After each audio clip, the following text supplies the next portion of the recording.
Assalamualaikum warahmatullahi wabarakatuh. Salam sejahtera buat kita semua. Semoga kita selalu dalam lindungan dan limpahan rahmatnya. Pada video kali ini saya akan sharing ya mengenai bab ini hubungan kita kepada Tuhan ya, yaitu mengenai bab sholat. Yang sholat di sini itu adalah dalam secara syariat itu adalah kita melakukan ibadah secara fisik. Ya, tetapi sholat ini dalam secara kita memahami secara hakikatnya itu adalah maknanya kita mengingat kepada Tuhan. Nah ya, jadi kita ngeref sedikit ya makna dari sholat itu apa sih sebenarnya secara hakikatnya. Karena kita tahu ya banyak orang yang dia sholatnya rajin, ibadahnya tekun, gitu kan, ikut aktif ke pengajian-pengajian, tetapi masih aja suka menghina orang lain, mencela orang lain, merendahkan orang lain. Apakah itu memang benar-benar sholatnya itu dijalankan dengan baik dan benar? Nah, bahwa di sini sholat kita itu ada pengertian secara syariat dan ada juga pengertian secara hakikat. Nah, seperti itu ya. Jadi kalau syariat itu adalah ya ini ya sedikit ya kalau membahas itu nanti jadi jadi panjang lah ya. Jadi ada pengertian secara syariatnya, ada secara hakikatnya. Begitupun ibadah yang lain. Kayak misalkan kita contoh kita berpuasa ya. Nah, kita berpuasa, kita puasa kan menahan lapar, menahan makan dan minum dari pagi sampai subuh. Itu secara syariatnya. Nah, tapi secara hakikatnya kalau kita nggak paham, ya puasa kita ya percuma, hanya lapar aja yang kita dapat. Apa makna dari puasa itu? Supaya kita bisa merasakan apa orang-orang di luar sana yang ekonominya jauh di bawah kita, yang nggak bisa makan atau mungkin yang hanya makan sehari sekali kayak gitu kan, atau 2 hari sekali mungkin. Nah itu jadi kita bisa merasakan. Jadi jiwa sosialnya itu akan lebih tinggi. Nah seperti itu untuk kita merasakan penderitaan orang lain dalam hal ekonomi itu seperti apa. Jadi kita tahu, paham dengan kita sering-sering berpuasa. Nah, yang kedua kita berpuasa juga mengendalikan, nggak hanya kita menahan makan, minum dalam sehari, nggak hanya itu. Kita belajar untuk mengendalikan apa yang harus kita kendalikan, yaitu terutama nafsu kita. Bahwa Allah sudah menjelaskan dalam Al-Quran bahwa Nabi Muhammad juga ini juga ya menjelaskan kepada umatnya bahwa sesungguhnya ya kan dalam perang eh, perang Badar ya dulu ya memperoleh kemenangan itu Rasulullah senang, bahagia, tapi di sisi lain juga sedih. Kenapa sedihnya? Bahwa sesungguhnya uh, musuh yang paling nyata, karena semua orang saya senang, alhamdulillah, bersyukur ya kepada Tuhan, kepada Allah bahwa diberikan kemenangan. Tetapi di sisi lain sedih, kenapa? Karena nggak semua umatnya, saya sedih karena nggak semua umat Muslim, umat Islam itu tahu bahwa sesungguhnya musuh yang paling nyata itu adalah hawa nafsumu sendiri. Nah, jadi barang siapa yang bisa mengendalikan dirinya sendiri, mengendalikan nafsunya sendiri, itulah orang yang benar-benar kuat. Orang yang kuat itu bukan orang yang sakti, orang yang sakti mandraguna yang tidak terkalahkan. Orang yang punya jabatan, kekuasaan, uang, semua muanya bisa mengendalikan apapun. Itu bukan seperti itu dalam pengertian ilmu hakikat. Ilmu yang seseorang yang kuat adalah orang yang bisa mengendalikan hawa nafsunya. Nah, dengan supaya bisa seperti itu, makanya dilatihlah. Sebenarnya musuh yang paling nyata adalah hawa nafsumu sendiri, ya kan? Allah sudah banyak menjelaskan ya di dalam Al-Quran, baik hadis juga ada, ayat-ayat Al-Quran juga itu banyak. Bahwa sesungguhnya Allah itu dekat, dekat dengan kita. Karena terkadang kita merasa jauh itu kenapa? Karena antara kita sama Tuhan itu ada medan atau jarak, medan area, jarak yang memisahkan. Nah, jarak itu adalah apa? Itu adalah hawa nafsu kita sendiri. Nah, jadi antara manusia dengan Allah itu sebenarnya dekat, lebih dekat dari urat nadi. Ya kan? Aku melihat apa yang kamu lihat, aku merasakan apa yang kamu rasakan, aku mendengar apa yang kamu dengar, dan sesungguhnya aku lebih dekat dari urat nadi. Allah sudah menjelaskan sendiri di situ ya. Nah, tapi kalau kita untuk belajar ini harus punya pondasi yang kuat, jangan ini ya nanti takutnya ini terpeleset apa gimana ya. Memang harus hati-hati sekali kita pelan-pelan untuk belajar hakikat ya. Jadi kayak tadi ya, Allah sudah menjelaskan sendiri. Dan di sebuah ini ya, di ayat yang lain juga menjelaskan bahwa sesungguhnya Allah itu dekat ya, karena ada jarak atau medan antara kita dengan Tuhan, dengan Allah, dan jarak itu yang memisahkan. Nah, dan jarak itu apa? Adalah hawa nafsu kita sendiri. Nafsu kita sendiri itu yang membuat jarak rentan kita kepada Tuhan. Makanya barang siapa yang bisa makanya Rasulullah juga pernah menyampaikan bahwa sesungguhnya musuh yang paling nyata adalah hawa nafsumu sendiri, bukan lawan kita atau kita bisa mengalahkan lawan yang sakti, yang dikdaya, yang apa, tapi hawa nafsu kita sendiri, kayak gitu. Nah, di dalam Al-Quran juga banyak ya diajarkan kita untuk latihan-latihan. Kita latihan berpuasa, itu untuk mengendalikan hawa nafsu kita. Kita latihan apa ya, ngomong, nggak boleh ngomong yang menyakitkan atau melukai orang lain, itu juga mengendalikan kata-kata kita. Jadi banyak kita diajarkan. Kalau kita belajar lebih dalam, kita kupas lagi ya satu-satu gitu kan. Nah, itu ditafsirkan jadi banyak banget diterapkan dalam kehidupan kita. Nah, jadi musuh yang paling nyata itu adalah hawa nafsu kita sendiri. Ya, bahwa Allah juga sudah menjelaskan banyak di situ di dalam ayat-ayat Al-Quran. Nah, yang selanjutnya dari leluhur kita, ya, leluhur nenek moyang kita dulu juga seperti itu. Jadi supaya bisa jadi orang yang kuat, jadi orang yang waskita, supaya jadi orang yang bisa apa ya, sabdo dati, sabdo pandito ratu. Itu juga melalui banyak proses, dan proses itu tidak mudah, dan itu butuh pengorbanan dan perjuangan tekad yang luar biasa, yang maksimal. Kayak gitu. Harus kita mengendalikan hawa nafsu kita menyepi dari keramaian, kita fokus kepada Tuhan. Nah, itu kan ada ini sesuai tuntunan gurunya masing-masing lah seperti itu ya dalam bab Torekoh ya. Nah, jadi itu juga banyak ya kalau kita bisa mengendalikan diri kita sendiri. Nah, kan ada kalau dalam pemahaman dalam ilmu Torekoh hakikat ya, dan juga ajaran leluhur itu hampir sama. Ada alam semesta, ada semesta alam, jagat gumelar dan jagat ginulung. Kalau kita bisa mengendalikan apa yang ada di dalam diri kita, maka kita juga akan bisa mengendalikan apa yang di luar diri kita. Karena itu saling berkaitan, kayak gitu, saling sinkron sebenarnya energinya. Energi itu ada energi mikrokosmos ada di dalam diri kita, ada energi makrokosmos itu ada di luar diri kita. Nah, seperti itu. Jadi itu saling terhubung. Tinggal kita mensinkronisasikan saja ya di situ ya. Nah, jadi ada jagat kumelar, ada jagat kinulung. Nah, seperti itu. Nah, balik lagi ke bab yang tadi ya, pertama kita membahas mengenai sholat. Bahwa Rasulullah itu kan diturunkan di suatu negeri ya, yang itu masyarakatnya itu sudah ini ya, zaman itu zaman kebodohan, jahiliyah.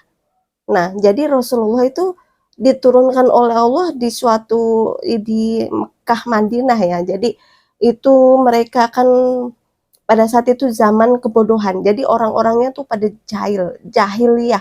Jahil itu kan orang jahil itu kan berarti orang bodoh. Dia menjahili orang lain, menjahati orang lain, menyakiti orang lain, berarti dia eh, nantinya akan menyakiti diri sendiri, menjahili diri sendiri, menjahati diri sendiri. Nah, seperti orang jahil itu kan orang bodoh. Maknanya jahil itu jahil itu kan bodoh, jahiliyah, kebodohan, orang-orang yang bodoh. Jadi kalau dikasih peringatan itu nggak mau, susah gitu loh, kayel gitu, nggak mau menerima nasihat atau masukan, saran, ajaran yang benar. Nah, makanya Rasulullah saat itu bingung dalam sebelum diangkat menjadi Rasul 40 tahun, itu kan ajarannya syauhid dan akidah, ahlakul karimah. Ya, seperti itu. Nah, sebelum diturunkan syariat yaitu membangun akhlak, mengajarkan akhlakul karimah, berbuat baik, ya memaafkan orang lain, menolong orang lain, nah seperti itu ya. Nah, terus karena kan Rasulullah itu bingung ya ditanya sama, umatnya, "Ya Rasulullah, saya ingin ketemu sama Allah, saya ingin dekat dengan Allah, gimana?" Kan karena umat Rasulullah itu kan level-levelan. Jadi ada tingkatan yang dia dekat dengan Rasulullah, para sahabat, ada yang dia di bawahnya para sahabat, terus ada yang di bawahnya lagi, ada umat yang memang jauh dan jarang ketemu dengan Rasulullah. Jadi, dalam hal keyakinan, agama, akidah, dan keilmuannya itu masih sangat minim. Ya, orang-orang awam lah ya, orang yang baru mengenal, Islam. Nah, mungkin ya seperti itu, orang awam gitu, baru belajar. Nah, itu kan tingkatan level-levelnya beda-beda. Rasulullah juga cara mengajarnya, cara membimbing atau menuntun, memberikan ilmu pun beda-beda, nggak sama semua. Jadi level-levelan kita cara mengajarkan kita sesuatu ilmu kepada orang yang awam, yang masih kosong, yang belum tahu apa-apa, dengan cara orang yang dia sudah punya dasar atau punya wadah atau punya ilmu yang cukup, itu berbeda, nggak bisa sama. Rasulullah juga seperti itu, ya makanya ada syariat, Torekoh, hakikat, dan makrifat karena setiap orang tuh punya tingkatan yang berbeda-beda pemahamannya. Nah, seperti itu. Nah, terus uh, Allah kan Rasulullah ini bermunajat lah ya Allah. Bagaimana ya cara saya supaya bisa menyampaikan kepada umatku yang sulit dibilangin, susah diatur, diarahkan, dibimbing supaya mereka tahu. Nah, makanya tahu dan bisa mengenal Tuhan, mengenal Allah. Nah, akhirnya Rasulullah setelah bermunajat di Gua Hiro ya, di Gua Hiro selama ya kurun waktu tertentu ya, maka diturunkanlah syariat, diturunkan sholat kayak gitu. Maka ini supaya umat-umat yang masih awam yang apa mengikuti sholat terus diajarkanlah sholat itu kepada umatnya. Nah, maka kan orang kan yang masih awam kan belum tahu ya, belum paham sholat itu apa. Kalau kamu mencintai Allah, maka ikutilah aku kayak gitu kan Rasulullah seperti itu. Kalau umatku mencintai Allah, maka cintailah aku. Ikutilah aku, cintailah aku. Nah, terus dikasihlah nanti kamu sholatlah rajin sholat maka kamu akan ketemu sama Allah di situ.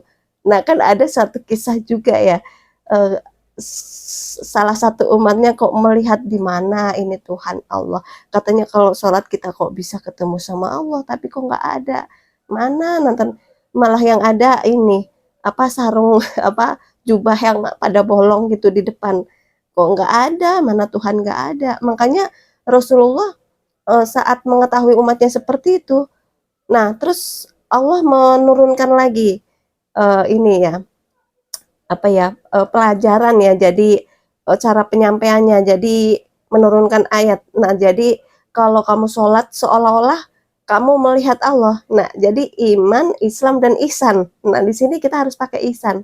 Jadi seolah-olah kalau kamu tidak bisa melihat Allah, maka yakinlah bahwa Allah itu melihatmu. Nah, seperti itu supaya apa? Supaya bisa khusyuk, supaya khusyuk. Nah, itu sholat kan ya secara syariat itu kan diajarkan bagi mereka-mereka yang masih awam, masih belum taraf belajar lah, masih berusaha untuk mengenal apa namanya ya, mengenal akidah secara bertahap lah seperti itu. Jadi dengan sholat dulu, dengan ketaatan dulu, dengan dia ini. Tapi kalau kita itu secara syariatnya ya. Tapi kalau secara hakikatnya, ya sholat itu memang sholat secara syariat itu wajib ya, karena itu sudah ini ya hukumnya secara fikih itu wajib sehari 5 waktu. Ya, jadi tujuan sholat itu adalah untuk mencegah perbuatan keji dan mungkar. Nah, keji dan munkar itu ya hanya kita selama masih kita di dunia. Jadi kalau orang sholat perbuatannya masih keji dan mungkar, masih suka menghina orang, menyakiti orang, merendahkan orang, mencaci maki orang, berarti sholatnya itu masih tanda tanya, masih belum sholat beneran atau enggak. Karena dalam sholat itu ada beberapa elemen yang harus kita perhatikan. Jadi nggak hanya sekedar gerakan-gerakan saja ya, jadi berdiri, ruku, sujud, hanya senam kesegaran jasmani kayak gitu, kita menggerakkan fisik kita, itu nggak hanya sekedar itu, nggak hanya sekedar itu. Nah, jadi kita harus paham ya, makna sholat secara hakikat itu adalah kita mengenal Tuhan, memikirkan, mengingat Tuhan, kita mengenal Tuhan lebih dalam, lebih dekat, kita mengingat kepada Tuhan. Makna sholat itu adalah mengingat. Dan mengingat itu nggak harus kita setiap sehari 5 waktu, 5 kali. Kalau kita mengingat secara hakikat, mengingat Allah itu, kita setiap saat, setiap waktu, kita harus ingat lah, nggak hanya 5 kali saja dalam sehari. Bahkan setiap apa yang kita lakukan, kita juga harus ingat kepada Tuhan. Nah, seperti itu ya, pada hakikatnya itu seperti itu. Cuman kan karena orang sibuk bekerja, sibuk urusan pekerjaan, urusan dagang, urusan bisnis, urusan keluarga, makanya yang tadinya sholat itu sehari 50, 50 kali terjadi negosiasi antara Rasulullah dengan Allah ya. Tadinya 50 kali yang melalui diturunkan lagi, eh, terus diturunkan lagi jadi 5 kali. Nah, seperti itu ya. Ya Rasul itu tadinya 50 kali dalam sehari, terus diturunkan jadi 5 kali.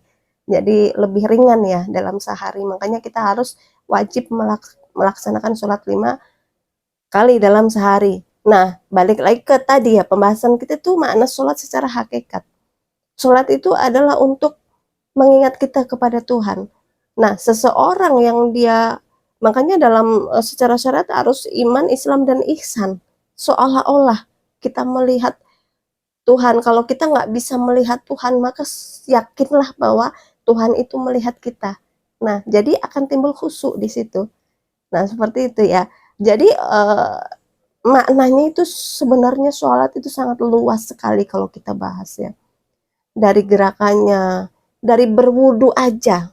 Sebelum sholat kita wudu.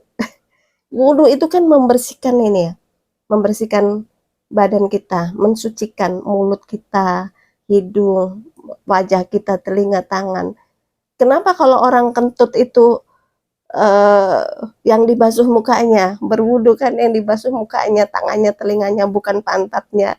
Nah, itu juga kita kalau kita paham benar secara hakikatnya, itu makna dari wudu itu juga sangat luas sekali sebenarnya kalau kita kupas. Kenapa kita berwudu? Itu nggak hanya urusan fisik berwudu, mensucikan apa namanya, mensucikan badan kita dengan berwudu dari hadas kecil, itu nggak hanya sekedar itu, nggak hanya sekedar kebersihan fisik. Kenapa orang kentut, yang kentut pantatnya, tapi yang dibasuh mukanya kalau kita berwudu? Nah, kenapa? Itu nggak hanya sekedar urusan fisik, kebersihan fisik. Sholat pun sama, nggak hanya sekedar gerakan-gerakan yang kita lakukan berdiri, ruku, sujud, duduk, nggak hanya sekedar itu maknanya kalau kita kupas satu-satu itu sangat dalam sekali, bahwa dalam berwudu aja itu kita, kalau kita kupas itu maknanya sangat luas sekali. Kita membersihkan dosa-dosa yang ada di mulut kita. Ya Allah, eh, saya bersihkan niat ingsun ya, membersihkan mulut, berwudu untuk supaya apa? Supaya mulut kita itu, dosa-dosa yang keluar dari mulut kita itu dibersihkan oleh Allah, istighfar gitu kan, bersuci. Dan supaya apa? Supaya nanti kata-kata kita yang keluar itu juga kata-kata yang baik, yang benar. Ya kalau kita sering sholat, kita sering berwudu, tapi omongan kita masih sering nyakitin orang, masih sering melukai orang, masih sering menghina orang, ya itu berarti belum, ya perlu di ini ya, wudunya ya, secara hakikatnya ya, belum perlu dipahami benar. Nah, seperti itu. Nah, kayak misalnya kita membasuh mata kita menghapus inilah dosa-dosa yang ada, yang penglihatan yang kita lihat, kayak gitu kan, supaya nanti kita juga melihat hal-hal yang baik-baik, yang bagus-bagus. Nggak hanya sekedar kebersihan secara fisik wudhu itu. Dan sholat pun itu sama, kita mengingat Tuhan. Orang yang dia melakukan sholat setiap hari, tapi perbuatannya masih jahil ke orang, masih suka menghibah orang, memfitnah orang, menyakiti orang, merendahkan, menghina orang, me terlalu ikut campur urusan orang lain. Kalau ikut campur untuk hal kebaikan positif sih nggak apa-apa ya. Tapi kalau ikut campurnya hanya untuk merusak atau mengganggu atau menyakiti ya gimana gitu kan? Nggak boleh ya seperti itu. Jadi orang sholat tapi perbuatannya masih seperti itu. Jadi sholat itu nggak hanya sekedar gerakan fisik yang kita lakukan, senam kesegaran jasmani. Nah seperti itu, tapi hati kita juga ikut sholat. Rohnya sholat itu adalah rasa. Kayak gitu, rohnya sholat itu adalah rasa. Nah jadi perlu ya kita belajar ilmu rasa atau ilmu hati. Makanya ihsan itu adalah seolah-olah kamu melihat Tuhan, dan kalau kamu tidak bisa melihat Tuhan, maka yakinlah Allah itu pasti akan melihatmu. Nah, seperti itu kan makna dari ihsan. Ya, dalam sholat harus kita pakai seolah-olah itu di mana? Di hati kita, di rasa kita. Makanya khusyuk itu ada di mana? Khusyuk itu ada di hati, bukan di penampilan atau di fisik kita. Khusyuk itu ada di hati. Nah, seperti itu ya. Jadi kalau kadang orang yang sholatnya tidak terlihat, nah tetapi kalau sikapnya baik, terus nggak pernah menyakiti orang, nggak pernah melukai, nggak pernah ikut campur urusan orang lain atau mengganggu orang. Nah berarti dalam dia hubungan kepada Tuhan itu kan lebih baik ya, meskipun sholatnya tidak terlihat gitu kan. Bahwa Allah juga menjelaskan bahwa celakalah orang-orang yang melakukan sholat tetapi dia lalai dalam sholatnya. Lalai di sini apa? Dengan dia melakukan sholat terus dia sombong, dia angkuh, dia merasa dirinya paling alim, merasa dirinya oh saya rajin, dia sih apa, nggak pernah eh, melakukan ibadah, nggak pernah ini, karena memang banyak ibadah-ibadah yang tidak terlihat, itu banyak, tidak terlihat oleh orang lain, kayak gitu. Jadi kita jangan menilai atau mengukur ibadahnya seseorang itu dengan sesuatu hal yang terlihat oleh mata biasa, mata kasat mata kita gitu loh, oleh mata fisik kita.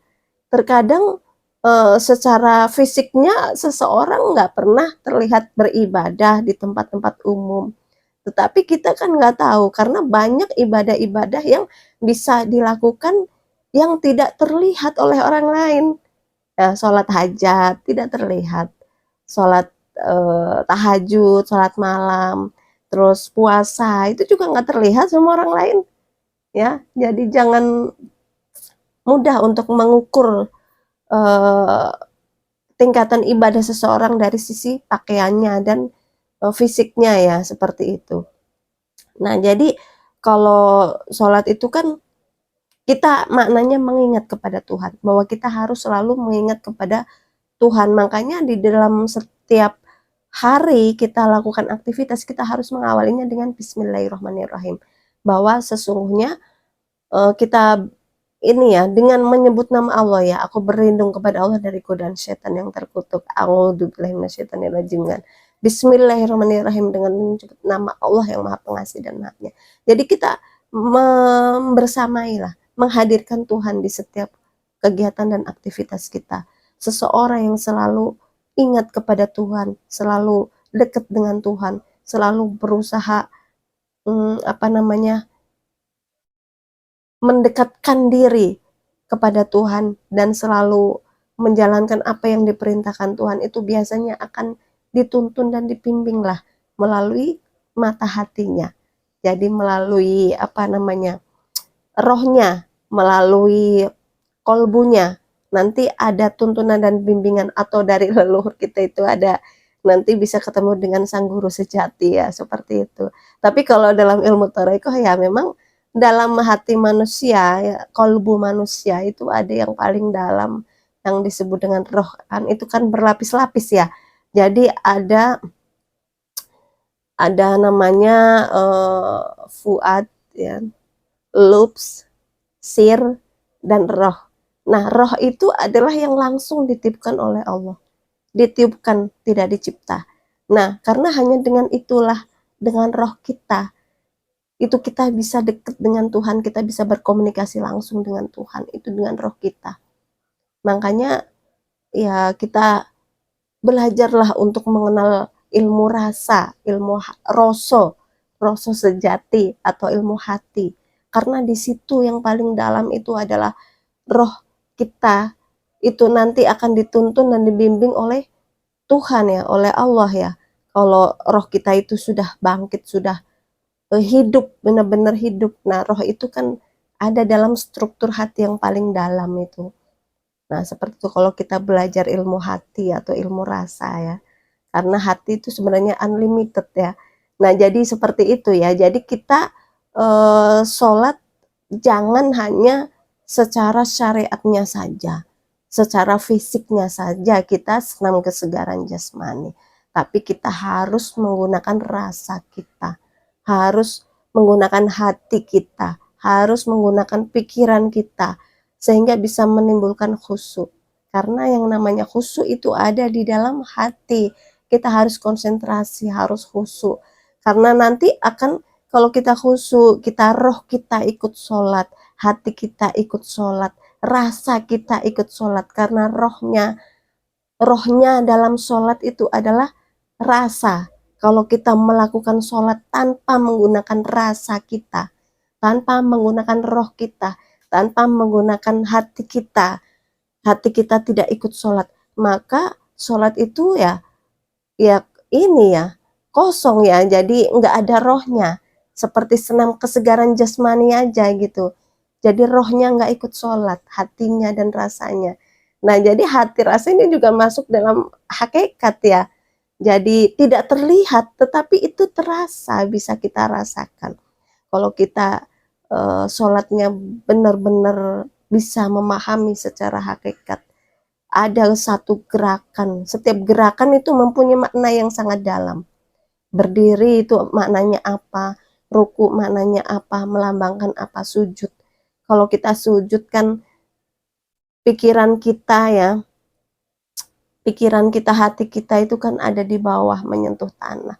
Itu maknanya apa? Ya Allah, sesungguhnya saya itu nggak ada apa-apanya. Saya nggak punya apa-apa. Saya nggak bisa apa-apa. Dan saya nggak ada kekuatan apapun, hanya manusia yang lemah dan hina di depanmu. Kayak gitu kan. Saya nggak ada apa-apa ya Allah.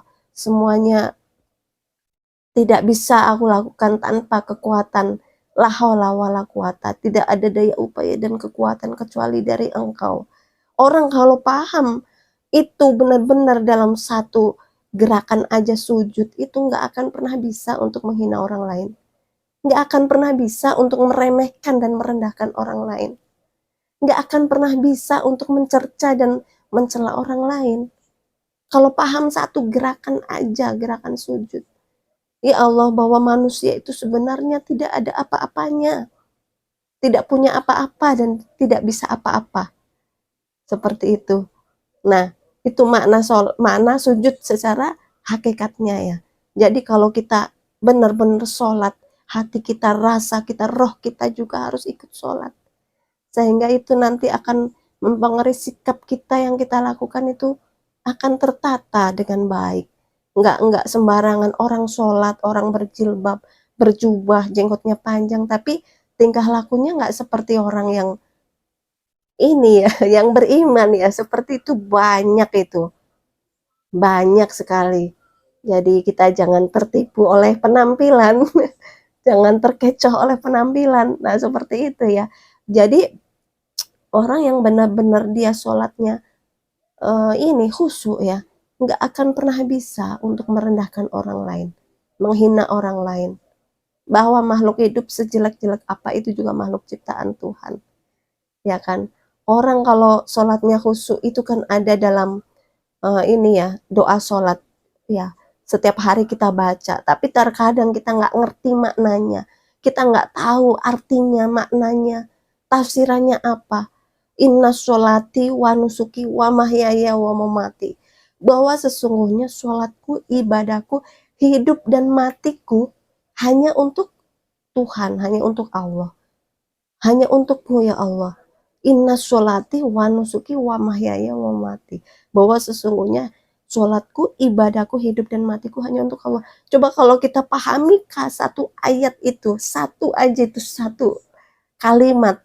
Kalau kita kupas, kita pahami, kita belajar maknanya, kita tafsirkan, kita terapkan dalam kehidupan, itu juga menjadi teramat sangat luas sekali dari satu ayat. Bahwa sholat itu bukan kita untuk mencari duniawi. Terkadang orang, sebagian ustadz atau ulama yang mengajarkan bahwa e, benerilah sholatmu, kalau sholatmu baik, maka rezekimu akan baik. Bahwa kalau sholatmu benar, maka diperbaikilah sholatmu, maka Allah akan memberikan segalanya apa yang kamu inginkan.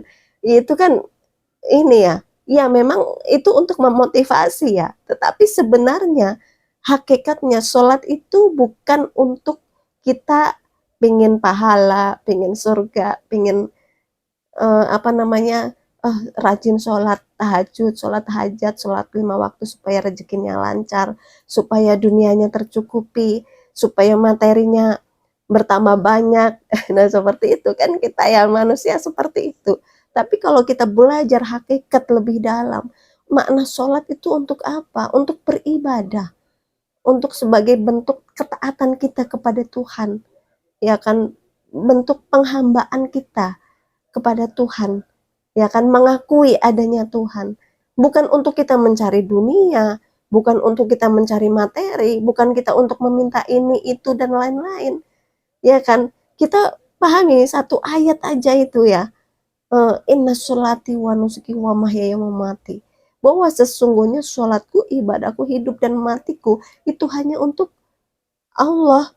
Nah, jadi itu mutlak kita harus ikhlas 100% di situ. Latihan untuk kita ikhlas bahwa diri kita, sholat kita, ibadah kita, hidup dan mati kita itu hanya untuk Allah.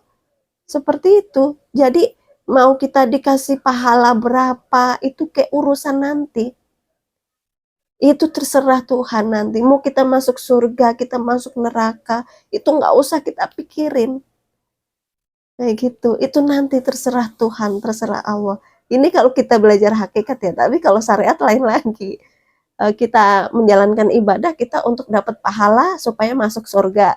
Tapi kalau secara hakikatnya, nah kita dilatihlah untuk keikhlasan, ikhlas yang lebih mendalam, keikhlasan yang lebih serius. Kenapa? Karena kita beribadah itu tujuannya kepada Tuhan, bukan kepada yang lain. Saya beribadah pengen ini, pengen itu, pengen pahala, pengen surga, pengen rezeki melimpah, pengen dimudahkan segala urusan. Nah, itu kan urusan duniawi ya. Tapi hakikatnya sholat itu adalah bentuk penghambaan kita kepada Tuhan. Kita pasrahkan total semuanya kepada Tuhan. Nah, seperti itu. Jadi makna sholat itu dari satu ayat aja atau dari satu gerakan aja itu kalau ditafsirkan, kita pelajari maknanya itu sangat luas sekali ya. Dan gak semua orang itu bisa langsung menyerapnya atau mengimplementasikan. Kadang dari satu ayat aja juga itu sangat luas sekali. Nah, seperti itu ya.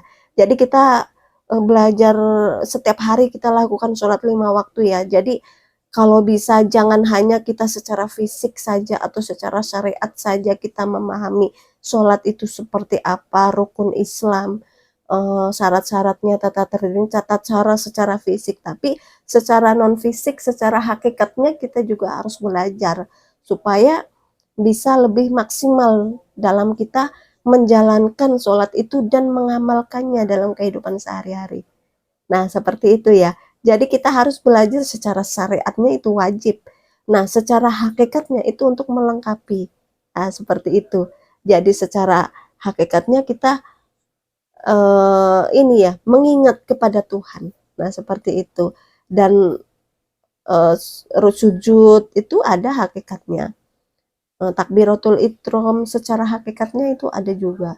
Kita ruku itu maknanya itu juga sangat luas sekali, melambangkan apa.